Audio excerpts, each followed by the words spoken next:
সন্দেহজনক হৈ গৈছে। গতিকে আমি ৰাইজে সেইটো হবলৈ নিদিওঁ। এইটো হল ৰাইজৰ সম্পত্তি, ৰাইজক লাগে। আজি BTC অঞ্চলত আমি হেল্থ সেক্টৰত বহুত পিছ পৰি আছে। অঞ্চলত ডক্টৰ নাই, ভাল চিকিৎসা নাপায়। কিবা অপাৰেশ্যন কৰিব লগা যদি হয় বঙাইগাঁৱত যাব লগা হয়, গুৱাহাটীত যাব লগা হয়, দিল্লীত যাব লগা হয়।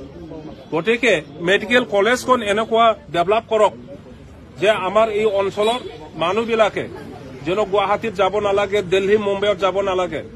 ইয়াত কেঞ্চাৰ ট্ৰিটমেণ্টৰ ফেচিলিটি চেণ্টাৰ ইয়াত আহিছে। গতিকে সেইবোৰ ভালকে ডেভেলপ কৰি পেলাই আমাৰ কেঞ্চাৰ পেচিয়েণ্টছবিলাকে যেন মুম্বাই কোনোবা চেন্নাইত যাব লগা নহয়। এইবোৰ কামটো কৰক। কিন্তু চিভিল হস্পিটেলটোহে প্ৰথম থাৰ্ড গেট খুলি পেলাই, চিভিল হস্পিটেলটোহে শেষ কৰি পেলাই, ধ্বংস কৰি পেলাই মেডিকেল কলেজ স্থাপন কৰাৰ যি সপোন বা উদ্দেশ্য, সেইটো কেনেকে আহিল, সেইটো কেনেকে হ'ব পাৰে। গতিকে আমি প্ৰটেষ্ট কৰিম। 4 দিন ধৰি আমি ইয়াতে বহি পেলাই ধৰ্ণা দি আছো। আমি আশা কৰিম এই গণতান্ত্ৰিক যি আন্দোলন কৰি আছে ৰাইজে, চৰকাৰে শুনিব আৰু ৰাইজৰ যিটো আশা আকাংক্ষা এইটো চৰকাৰে শুনি পেলাই সাব্যস্ত কৰিব। আৰু যদি উঠাই লৈ যাব বিচাৰিছে আমি সেইটো হবলৈ নিদিওঁ। কালিৰ পৰা আমাৰ আন্দোলন আৰু বেছি জোৰদাৰ হ'ব। আমি গোটেই টাউনৰ কালি ৰেলী কৰিম, য'ত প্ৰত্যেক জাতি গোষ্ঠীয়ে ভাগ ল'ব। আৰু মই আহ্বান জনাওঁ সকলোকে দলে বলে যেন ওলাই আহে আৰু সহায় কৰে। এই চিভিল হস্পিটেলখন কোনো পধ্যেই আমি শেষ হ'ব নিদিওঁ। আৰু এইখিনিতে আৰু চৰকাৰে যদি নামানে আমি BTC অফিচ বন্ধ কৰিম, তাতো আমি হাংগাৰ ষ্ট্ৰাইক কৰিম। গণতান্ত্ৰিক আমাৰ আন্দোলন চলিব। যদি প্ৰয়োজন হয় BTC অফিচৰ যিটো গেট আমি ঠালা মাৰিম। সন্দেহজনক হৈ গৈছে। গতিকে আমি ৰাইজে সেইটো হবলৈ নিদিওঁ। এইটো হল ৰাইজৰ সম্পত্তি, ৰাইজক লাগে। আজি BTC অঞ্চলত আমি হেল্থ সেক্টৰত বহুত পিছ পৰি আছে। অঞ্চলত ডক্টৰ নাই, ভাল চিকিৎসা নাপায়। কিবা অপাৰেশ্যন কৰিব লগা যদি হয় বঙাইগাঁৱত যাব লগা হয়, গুৱাহাটীত যাব লগা হয়, দিল্লীত যাব লগা হয়।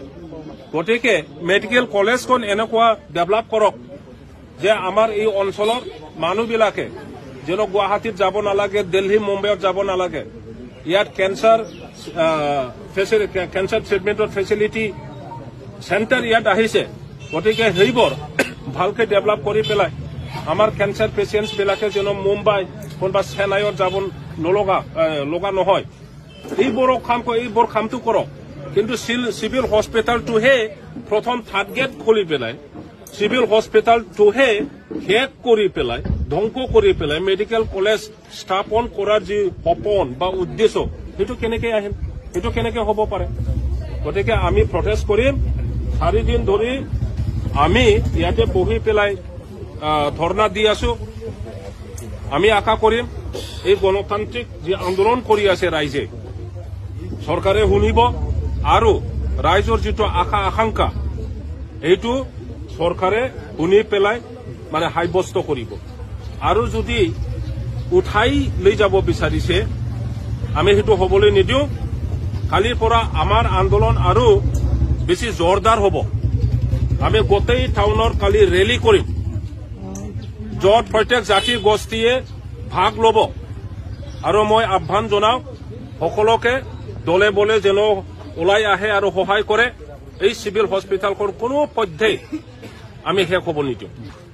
আৰু এইখিনিতে আৰু চৰকাৰে যদি নামানে আমি BTC অফিচ বন্ধ কৰিম, তাতো আমি হাংগাৰ ষ্ট্ৰাইক কৰিম। গণতান্ত্ৰিক আমাৰ আন্দোলন চলিব। যদি প্ৰয়োজন হয় BTC অফিচৰ যিটো গেট আমি ঠালা মাৰিম।